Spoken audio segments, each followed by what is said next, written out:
Great for the quiz on Thursday. You're just going to be held responsible for the axial skeleton part of Lab 5. And that's going to include this little bit that's the end of page 5 here. It's going to include all of page 6. And then it's going to include the top part of page 7. So if you want to draw a line across here, that's this stuff you don't need to know for the quiz on Thursday, right? So let me go back, and we'll start at the beginning, and we'll start with the skull. And I got a lot of different skull models here that I'm going to kind of flip around with and use, but let me start with using this colored one because it's easy to see kind of these bones here. So this is the frontal bone, okay? That's the one that makes up your forehead. There's just one frontal bone.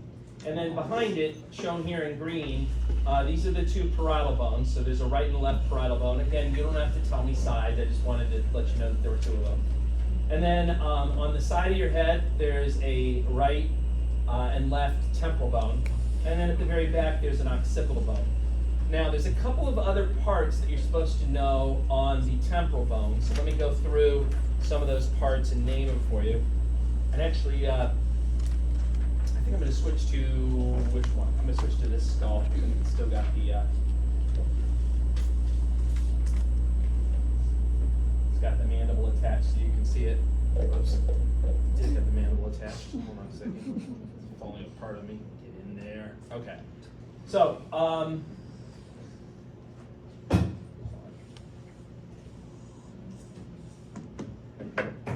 okay. So this is the temporal bone.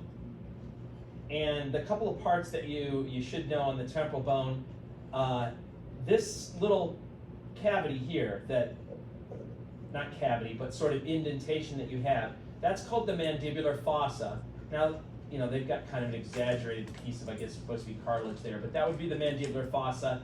That's on the temporal bone. And the condylar process of the mandible is going to fit in there just like that, and that's going to form your temporomandibular joint, your TMJ, right? This opening here, that's called the external auditory meatus. It goes by a couple of different names. Sometimes you'll see it called the external auditory canal, or you'll see it called the external acoustic meatus, or the external acoustic canal. Any one of those combinations is fine as far as I'm concerned. This pointy thing that you see going down here, that's called the styloid process, and that's attachment point for certain muscles. And then this bigger thing here that's not so pointy, that's called the mastoid process. And if you put your finger behind your ear and kind of press there, that bony part that you feel behind your ear is actually the mastoid process. That's what you're feeling. This part that goes out here, this is the zygomatic process of the temporal bone. It's coming out in front there. If you look inside of the skull, pry this open. Just like you had an external, so this is the external auditory meatus. This hole here and this hole over here, that's the internal auditory meatus. See there, also inside the temporal bone. On the very back, you've got the occipital bone, shown here in blue. And the occipital bone has a few important things on it that you should know. If you flip it to the inferior view that you see here, this big opening is the foramen magnum. And that's where your brain and your spinal cord are going to connect with each other. And then sitting on the sides of the foramen magnum here and there, those are called the occipital condyles. And they're rounded, and they're kind of like the feet on a rocking chair. And these are the guys that are going to sit on top of your first cervical vertebrae, the atlas, right? And the way it sits is kind of like this. And so when you're doing the yes move, you're basically just rocking those feet back and forth on the surface of C1, and that's what does the yes move. And that joint is called the atlanto-occipital joint, so that does the yes move. Sphenoid bone and ethmoid bone are weird bones. They're hard to see from the outside. Oh, this fell apart even more. I'll show them to you sort of on the outside. You can see this guy in red is the sphenoid bone, the guy in yellow is the ethmoid bone. But usually they're more difficult to see. The only reason why you can see them is because the front of this kind of came off. I guess it's back there. But the best way, I think, to look at the ethmoid and the sphenoid is by looking inside the skull. Let me just show you the ethmoid and the sphenoid, though, by themselves. This is what the sphenoid bone looks like by itself. This is a superior view looking down. It sort of kind of looks like a bat, I guess, from this kind of angle. So you're looking down from above. A second here. Break this down a little bit. This part here and this part over here, those are called the lesser wings. And then this bigger part here and over here are called the greater wings. And then this little indentation that you see here, or you see it from the side right there, that's called the sella turcica. And that literally translates into Turkish saddle. And if you go on Google and you search for Turkish saddle, you will find in the country of Turkey, on their horses, they actually have saddles that kind of look like this from the side. That's it. So that's how it got its name. It looked like a Turkish saddle. Inside your body, this is important because of where it's located. The pituitary gland will actually sit right in that sella turcica. Okay? So this is the sphenoid, what it looks like from above. If you look at it from anterior, like if you could see it from front on, it looks more kind of like a moth or a butterfly looking at it front on. Let me show you how it fits inside of your skull, though. Back this up. Actually, let me take this off for a second. Hold on.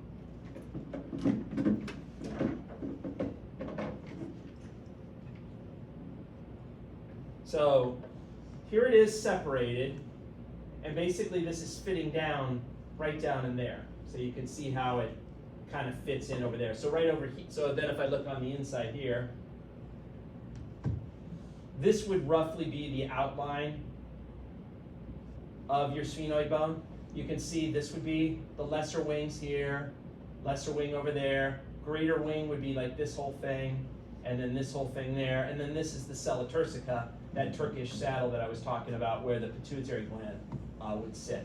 So that's sort of how the sphenoid fits in there. The other odd bone is the ethmoid bone. This is what the ethmoid bone looks like if you could like remove it. This would be a view from above looking down on the ethmoid bone.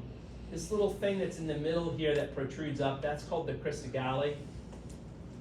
And off to the sides here and there are these structures called the cribriform plates. Now in the cribriform plates, this is a plastic model, it's hard to see, but there are actually little holes in that cribriform plate.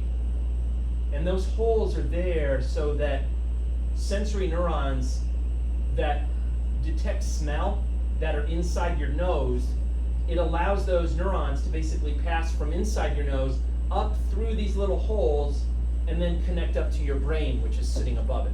Okay, that's the purpose of those little holes. This is an anterior view. So if you're looking at somebody from the front, this is the anterior view of the ethmoid bone. And two things to tell you about on this view, actually three things, I guess. It's a little hard to see. This thing that's right in the middle here, it keeps going out of focus. I guess that's as good as I'm going to get. This thing that's right in the middle, that's called the perpendicular plate of the ethmoid bone. This little structure that's just to the side of it here and just to the side of it there, those are the superior nasal turbinates or the superior nasal conchae. And then these things that are down here and down there are the middle nasal conchae. You can see this part of the ethmoid when you're looking straight on at someone through their nose, and I'll show you what I mean by that in a second.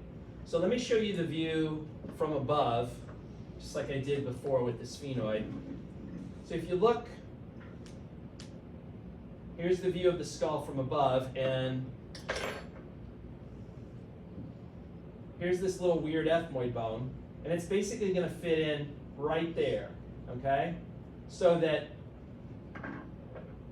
if you're looking at this thing here, that would be the cristogalli, and then off to the sides would be the cribriform plates with these little tiny holes in them. The holes are called the olfactory foramina, and that's where nerves from inside your nose would be traveling upward to connect with your brain. So let me go in closer just so you can see this better.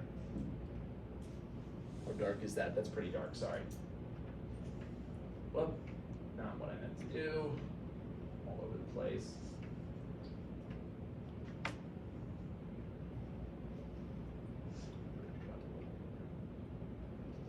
Okay, so this little thing in the middle is the cristogalli. These areas here and there would be the cribriform plates, and those little tiny holes that you see would be the olfactory foramina. So that's the ethmoid bone from that view. The other way to see the ethmoid bone, like I said, is if you look through someone's nose. So let me flip this over. And if you're looking inside of their nose, this part that you see in the middle would be the perpendicular plate of the ethmoid bone. Now, not the whole divider, okay? Just the upper part would be the perpendicular plate. The lower part down here is a separate bone called vomer, and I'll show you that in a second. But up here would be the perpendicular plate of the ethmoid bone. And then these things that are protruding in from the side here and over there, those would be those middle nasal conchae or middle nasal turbinates that you saw. The superior nasal turbinates, you can't really see, they're up really high, but they'd also be part of the ethmoid bone as well. These things that are coming in from the sides here, those are the inferior nasal turbinates, and they're actually a separate bone. They're not part of the ethmoid bone. So again, if I were to take this separate ethmoid bone out, here's the separate one. This is basically fitting in right like that, right in the midline. So that, again, over on this piece,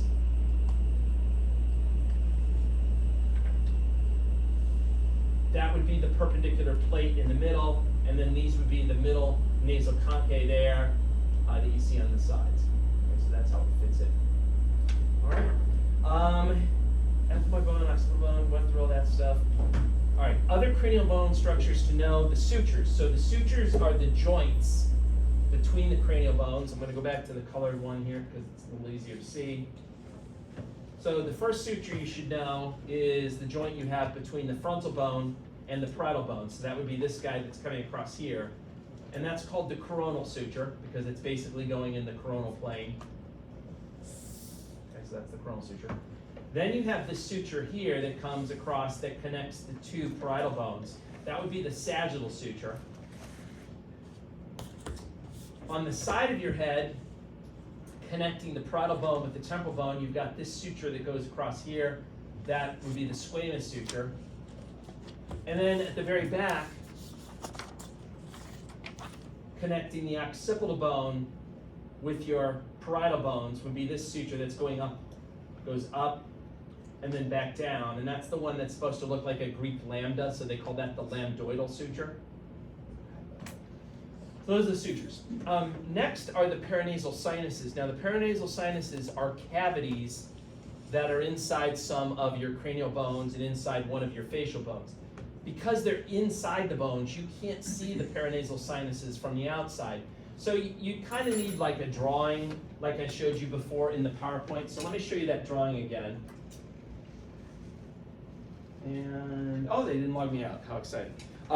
Here's the picture where the artist has kind of colored in where these sinuses would be.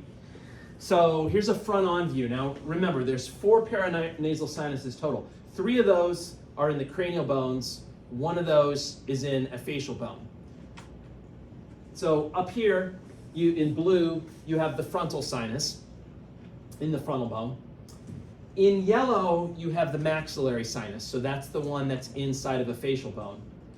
And then the other 2 are the sphenoid and the ethmoid sinuses, which are farther back inside your skull. It's kind of hard to see them when you're looking at a front-on view like this. But if you turn the skull to the side, you can see how they're arranged. So in pink here, that would be the ethmoid sinuses. And then back in green would be the sphenoid sinus. Okay, it's easier to see them on the side view.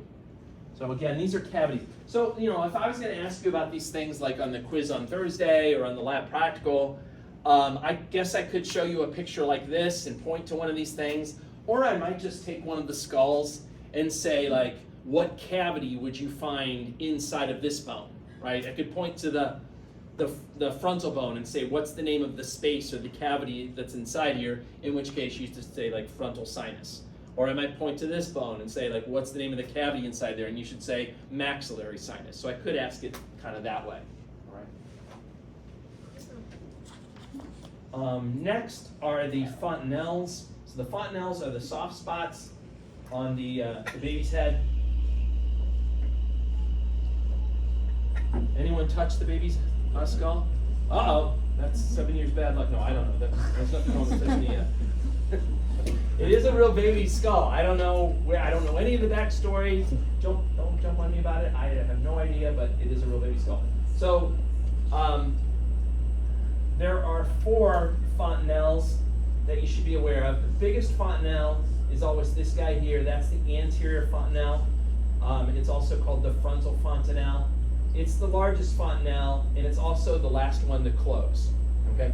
All 4 of the fontanelles should close within the first 2 years of life. So by 2 years, all 4 of them should be closed. Now on this particular skull, this one is still pretty big. It's not closed yet, so I can surmise that this baby had not reached 2 years of age yet. If you look at some of the other sinus, so this is the frontal sinus. If I flip over to the back here, this is the posterior sinus, or it's called the occipital sinus. You can see that that's very small, so that's pretty much like come close to fusing, so that's already closed. If you look at the side of the skull, there's 2 more fontanelles over here as well. The fontanelle that you have kind of sitting up at the front here is called the anterolateral fontanelle, or it's also known as the sphenoid fontanelle. And then this fontanelle that you have sitting like right back here is the posterolateral fontanelle, or it's also known as the mastoid fontanelle. Okay? All this guy, and that guy, you can see they're pretty small, they're close to being closed, whereas this guy, it's still pretty big. It's always the last one to close, so that's why it's like that. All right, that leads us then to the facial bones, and you know what? I am going to take my, maybe I won't. No, I'm not. Forget it. I'm not going to do that. I was going to try to get the color thing, but I'm just going to show it to you on this. So,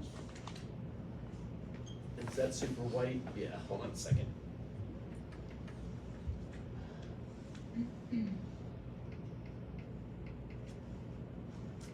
All right, I guess that's good enough.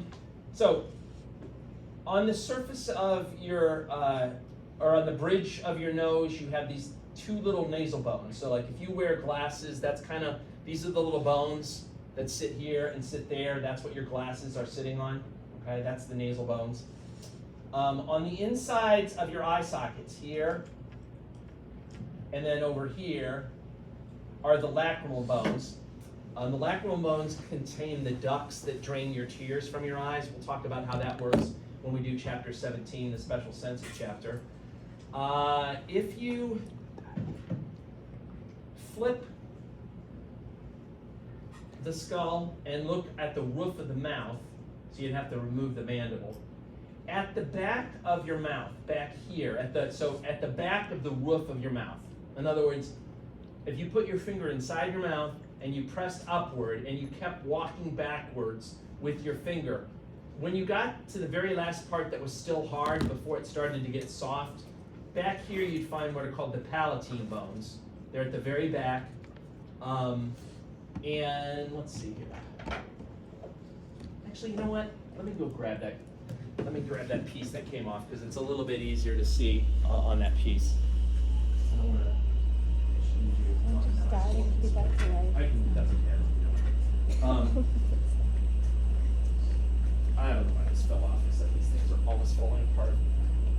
What are the odds that I can actually get this back on? Probably 0 without causing the whole. These models were actually once all together back in, I think, 1979, but since then they haven't all been back together. So that's about as good as I'm gonna get. Okay. So, oh, and this is pulling up. Oh, see, I did mess that up. Hold on a second. Jesus. These things are a pain in the butt to get together. Nope. Oh, wait. Oh my God. Okay, I think I got it. Good. Just again, these would be the two nasal bones that you see there. The things shown in orange here and over there, that would be the little lacrimal bones that you can see there. If you look inside the roof of your mouth like this, at the very back, shown in red here, that would be the palatine bones, and specifically that's referred to as the horizontal plate of the palatine bone. That's what makes up the posterior part of the roof of your mouth. I don't know why they did it on this model, why they chose the color red, because that's the same color they chose for the sphenoid, but these are separate bones. They're not part of this bone, okay? Again, it's kind of a weird choice. Other stuff to see.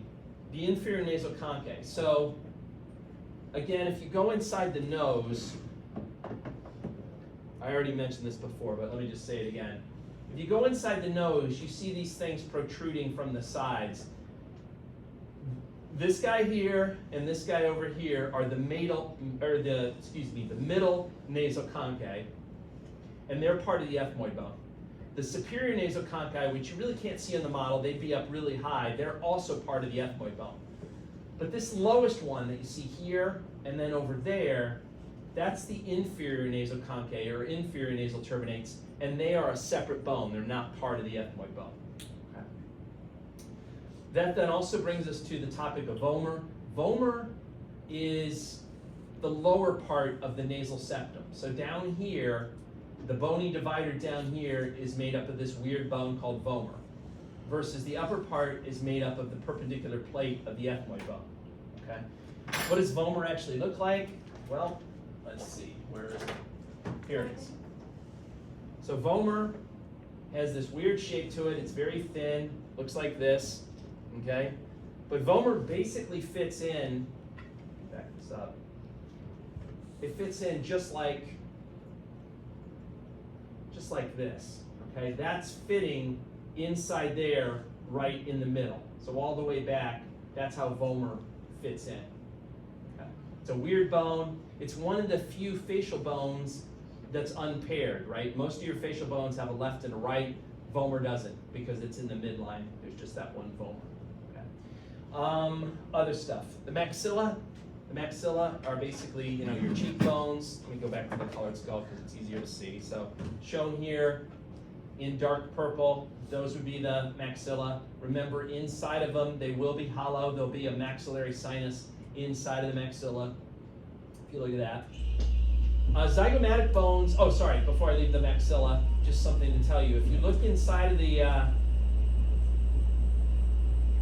mouth again, you look at your what's called your hard palate, which is the roof of your mouth. Most of the hard palate, at least the anterior part, is made up of the maxilla, shown in purple. And they call that the palatine process of the maxilla, that flat part that forms the roof. If you go far enough back, then you're going to be into the palatine bones and the horizontal plate of those. But most of the front part is made up of the palatine process of the maxilla. One other thing you can see on the inside is there's a little opening in the maxilla called the incisive foramen. Unfortunately, it's not shown well on this one. Let me show you it on this skull. I think it shows it better. So you can see it here. That would be the incisive foramen, that little opening. And so there'd be nerves that would come out there that would go to some of your upper teeth. Okay, so like if a dentist was doing a procedure on some of these upper teeth, they might aim the anesthetic needle like in this area to try to knock out that nerve before they did a procedure on some of these upper teeth. Okay, that's maxilla. Zygomatic bones. So the zygomatic bones are your cheekbones. They're basically located here on the sides. So there's one zygomatic bone right there. And then over here would be the other zygomatic bone, making up your cheeks. And then that brings us finally to the mandible itself. So let me go to this model here. Over here, so I'm going to drop them all. And this was the one that, is this the one that had the thing? Okay. So this fits in like this.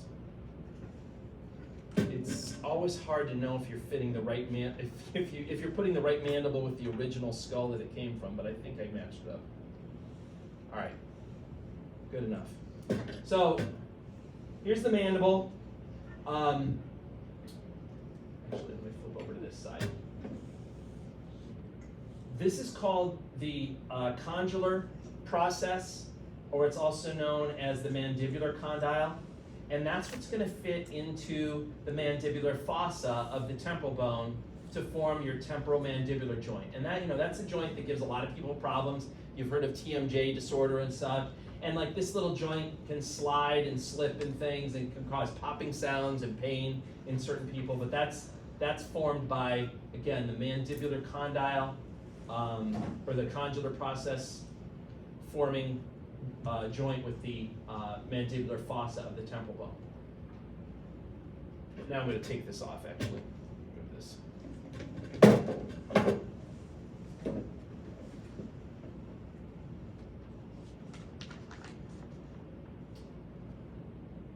So, condylar process.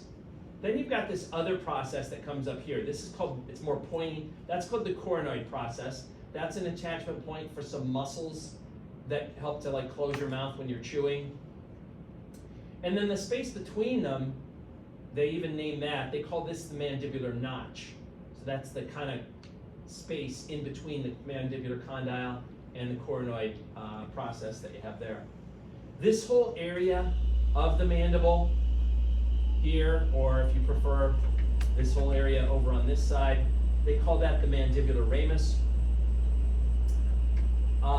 If you look on the inside of the mandible, there should be a little opening there, and then another little opening over there. That's the mandibular foramen, and that's an opening for some of the nerves that come out that go to some of your lower teeth. So if a dentist was doing a procedure on some of these lower back teeth, they might try to aim the anesthetic needle in that area to numb it up to hopefully catch the nerve that's going out to those lower teeth. Speaking of the teeth themselves, these little ridges that you see here, those are called the alveolar processes. The cavities that the teeth fit into, or the little spaces that the teeth fit in, the sockets for the teeth, those are called the alveoli. Okay? And then one last thing to tell you about are these little openings that are on the front, here and there. Those are the mental foramen. Remember from chapter 1, the fancy name for your chin is the mental region, right? So those are the mental foramen, and those represent some nerves that would be coming out to go to some of these front teeth that you see there on the lower jaw. All right, so that's the mandible. I think that's all I wanted to say about the skull per se. Actually, sorry, no. Now I want to talk about the little tiny ear bones. The fancy name for the ear bones is the auditory ossicles, whatever, all right. And if you go in close, you can see the little ear bones. Hopefully they'll get into focus. There you go. So you have 3 ear bones. The malleus, which is also known as the hammer. Then you got the incus, which is also known as the anvil. And then you got the stapes, which is also known as the stirrup. So this is kind of their, you can see it easier, but this is kind of their actual size. They're super tiny. And then we got this model that shows like the super big size and how they form a joint with each other.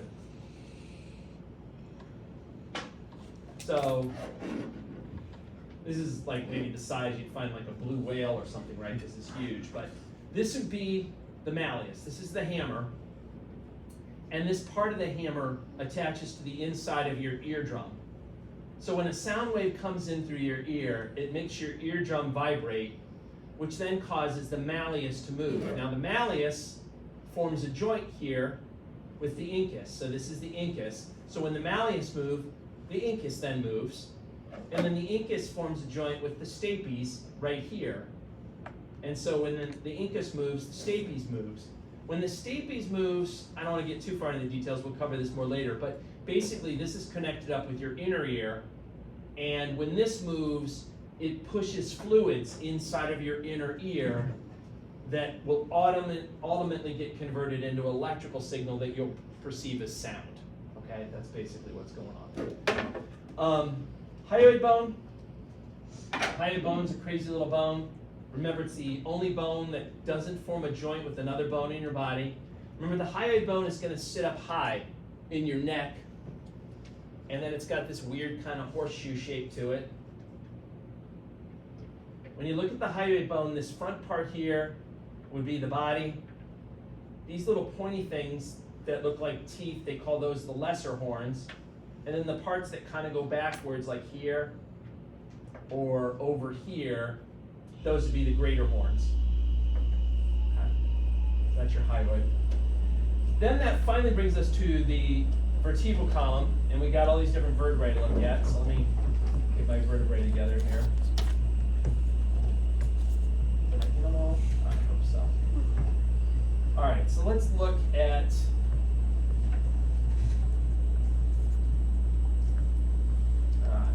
a good one to show you guys. So we'll try this one. Let's look at like the parts of a typical vertebrae. There's sort of three parts to a typical vertebrae. You got the vertebral body, which is the part that bears all the weight. You got the vertebral arch, which goes across like this.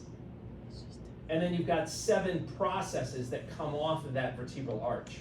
Okay? When you look at the vertebral arch, it's divided into 2 parts. This little part here is called the pedicle. Then the flat part's called the lamina.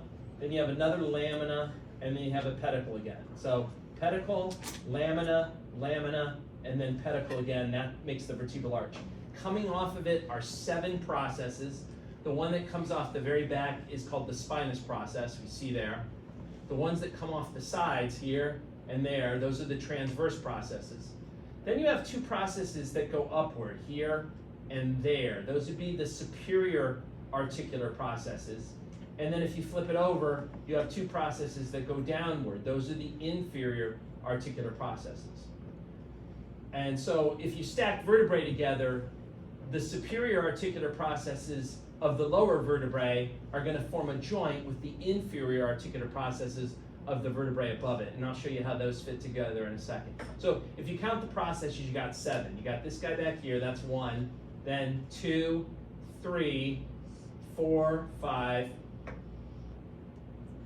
6, 7. Okay, those are the 7 processes.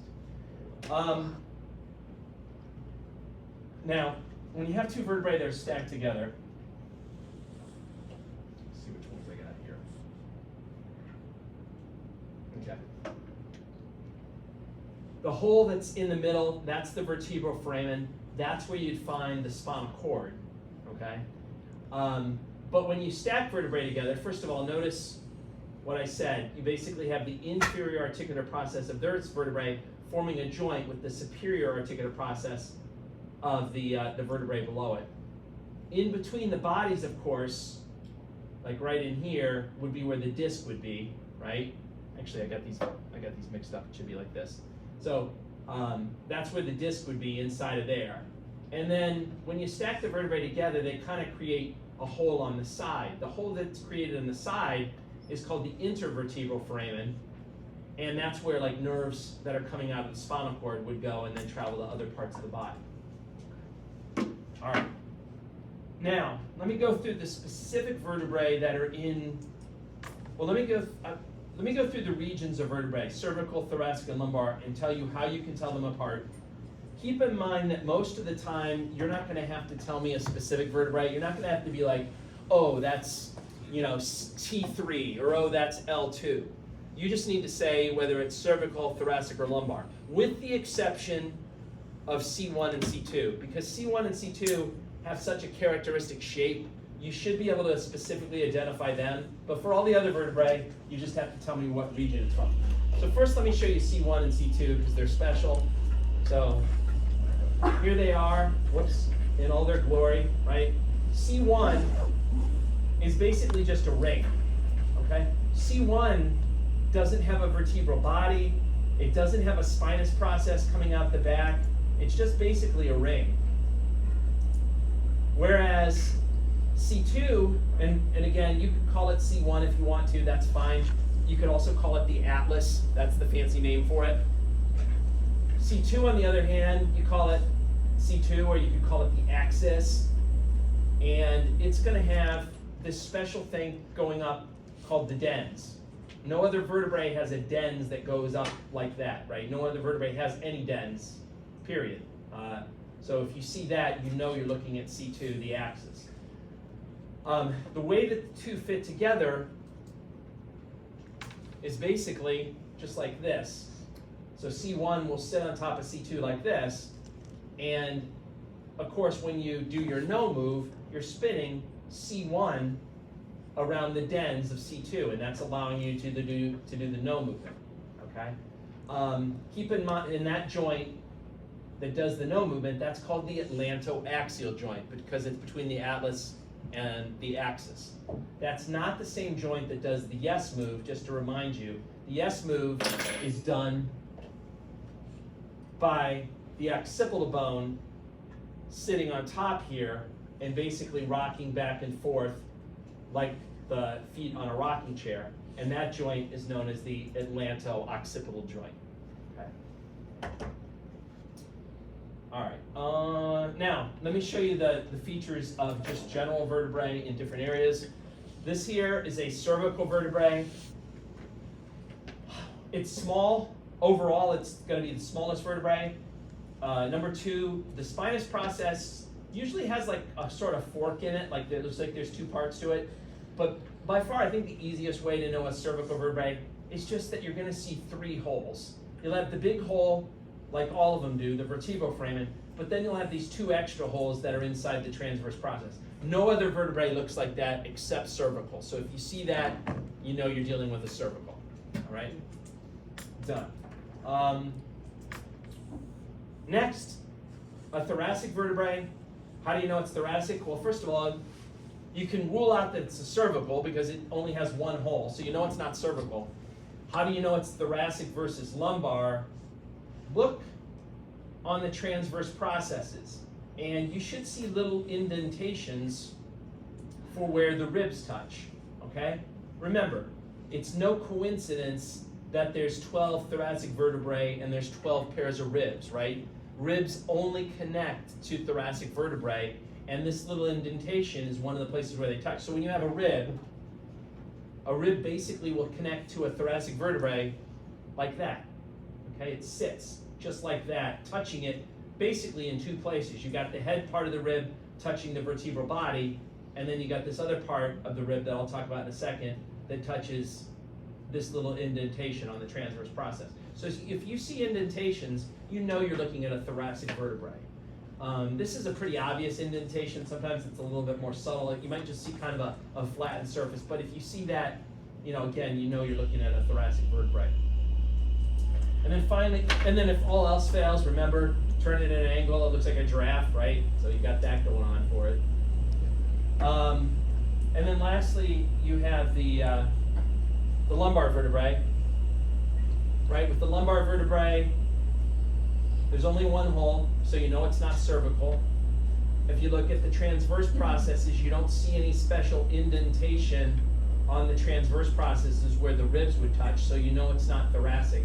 So by default, you have to guess that it's lumbar. Also, too, it's just huge. I mean, the lumbar vertebrae are really, really big. And then, again, if all else fails, turn around and look at it from this direction. It looks like a moose, right? So you just got that going on. That then brings us to the sacrum and the coccyx. I almost forgot how long these reviews take. There's a lot to know. I'm glad I don't have to take this quiz, Tom. Anyway, this is the sacrum, right? That's pretty obvious. And then this little thing back here is your coccyx, your tailbone. The only thing else to know about these guys is they do want you to know the name of this surface of the sacrum. So over here, this surface of the sacrum is called the auricular surface, and it's what's going to form a joint with your hip bone.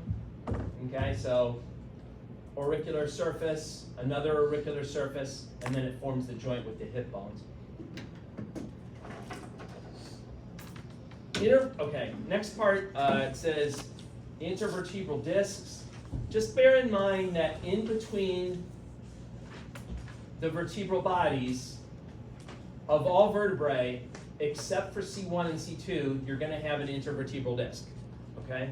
You don't have a disc between C1 and C2 because a disc would just get in the way of being able to do the spin movement when you go no. So that's why you don't have any disc there. But between every other vertebrae, you're going to have a disc. All right? Spinal curves, there's 4 of them.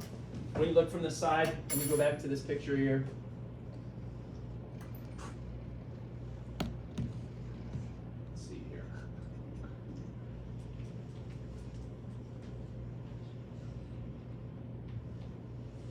So here's the picture from the side. So this is someone's spine if you're looking at them and they're facing like this way, right?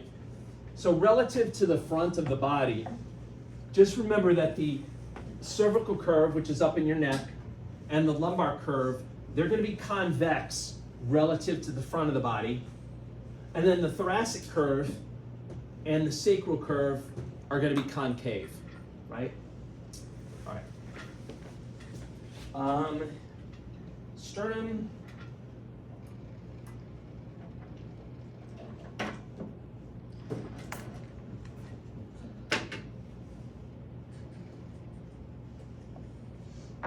So here's a model of the sternum. 3 parts to the sternum. This part up here, like roughly to where that line is, this is the manubrium. Then you have the body. And then this last little part that you have down here is the xiphoid process. Okay, so those are the parts of the sternum. As for the ribs, let me show you the parts of the typical rib first, and then I'll show you just this picture that I have on the thing. So here's like your typical rib. And again, these are going to form joints with your thoracic vertebrae. And they're going to basically touch it like in 2 spots, just like this. That's how it's going to connect. This part here that's touching the vertebral body, that's called the head of the rib. This little area, it's a little bit subtle to see, but like there's a little bit of a bump right here, just beyond it. That which touches the transverse process of the vertebrae, that's called the costotubercle. The rest of the rib is just kind of referred to as the body, okay? And then on the underside of the rib, there's a little bit of an edge you can see here, like a little bit of a groove, and they call that the costal groove. And that's gonna, like in a living person, there'd be like veins, arteries, and nerves kind of running in that little groove on the underside of the rib. Okay? So that's the parts of a typical rib. Now, for this picture, let's see what I have here. So this is a picture just from the PowerPoints. Again, remember, the ribs are the parts that are in white, and then these things in brown, those are the costal cartilages. If a rib has its own piece of cartilage that directly connects it to the sternum, it's called a true rib.